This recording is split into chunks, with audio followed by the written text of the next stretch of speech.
On the night of November 5, 2025, Northern Ireland descended into a state of kinetic anarchy as over 100,000 protesters flooded the streets, leaving a trail of 114 injuries and 37 incinerated hotels in their wake. What began as a demand for transparency quickly evolved into Britain's most significant civil disturbance in over a decade, with the Union Jack engulfed in flames as rioters targeted facilities housing asylum seekers, symbols of a government accused of prioritising lucrative contracts over the needs of its struggling native population.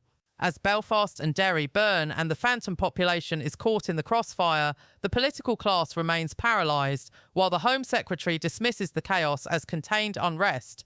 The public views Keir Starmer's delayed response as a total abdication of duty, transforming a localised riot into a widespread rebellion against a Westminster that has fallen silent. Police came under attack during a fifth night of riots in Northern Ireland.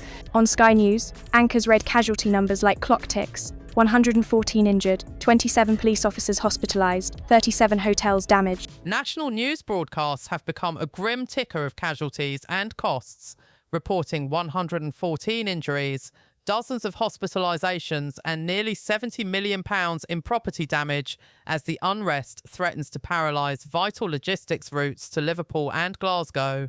Despite leaked memos revealing that overstretched police units were denied the reinforcements they desperately requested, the government's response has remained a series of hollow condemnations, even as millions watch viral live streams of citizens like Sophie McAllister contrasting their own skyrocketing rents with the millions spent on lucrative asylum seeker hotel contracts. The chaos has evolved into a full-blown national crisis, with MI5 reporting coordinated movements and the systemic jamming of police technology, yet Westminster appears paralysed. Keir Starmer's eventual National Stability Address was widely viewed as a masterclass in political evasion that ignored the £7.8 million contracts at the heart of the fury. As consumer confidence plunges and fuel supplies drop, the narrative has shifted from one of mere rioting to a diagnosis of a failed state, where the burning hotels are seen not as targets of hate, but as symbols of a systemic betrayal by a political class that pleads poverty to its own taxpayers while funding a phantom population behind closed doors. This protest has happened in response to the alleged sexual assault of a 10-year-old Irish child by a man of African origin.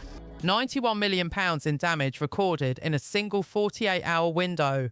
Emergency rooms began to overflow, but the most dangerous statistic wasn't the property damage, it was the psychological collapse of the state's enforcers. Police morale dropped by 29% overnight. Officers are exhausted, outnumbered, and led by a political class that despises them. Public trust in the government plummeted to 22%, a record low in modern history.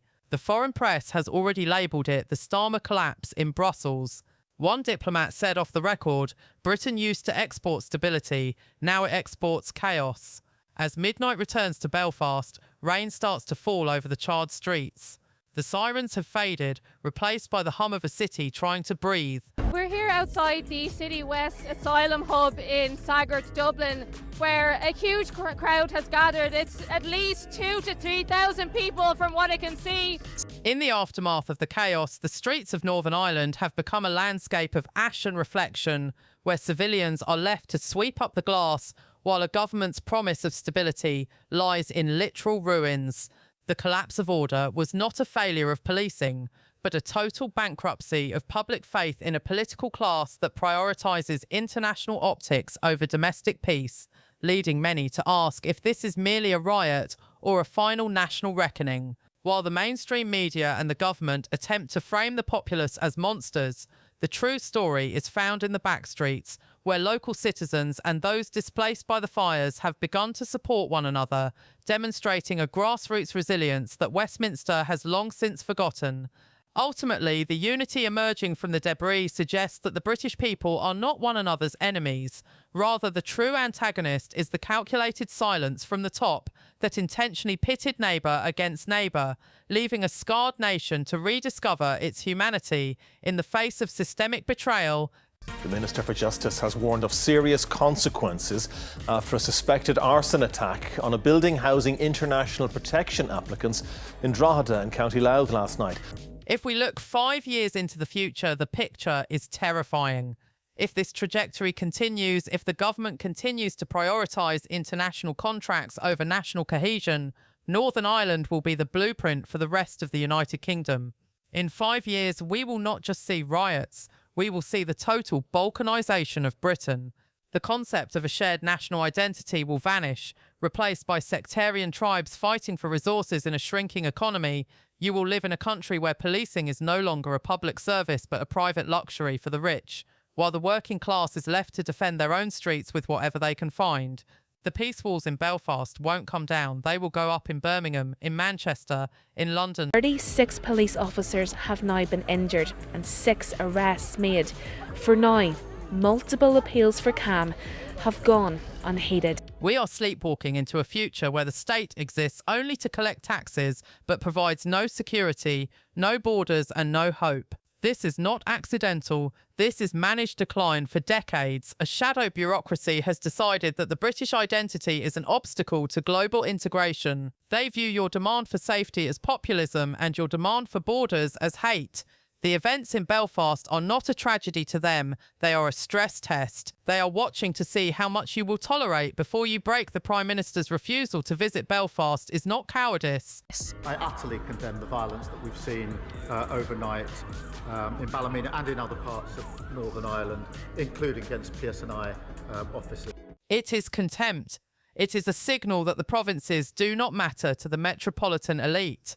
They are happy to let the hotels burn as long as the stock market in London remains stable. But they have miscalculated. The sleepless night for Belfast was a fraction of the nightmare lived by the families who have been ignored for years. But by morning, the cost of the government's negligence was being calculated, not just in burnt vehicles, but in the freezing homes of the working class, while pensioners in the surrounding boroughs were forced to choose between heating and eating. News outlets circulated the daily cost of the hotel contracts, millions per day, every day, while the veteran on the street gets nothing. For the 3rd night in a row, Ballymena burned. Police officers came under attack with bottles, bricks and fireworks. It is economic insult is the fuel for the fire. When a government proves it cannot distinguish between a citizen and a tourist, it loses the moral authority to command the streets. The chaos was inevitable because the betrayal was absolute. The men who threw the bricks were wrong to destroy their own city, but the government that lit the fuse by ignoring the people is guilty of something far worse. Britain is a nation born from reconstruction, rubble to roof, war to welfare, silence to song. The staff had to barricade themselves and then run out the back door.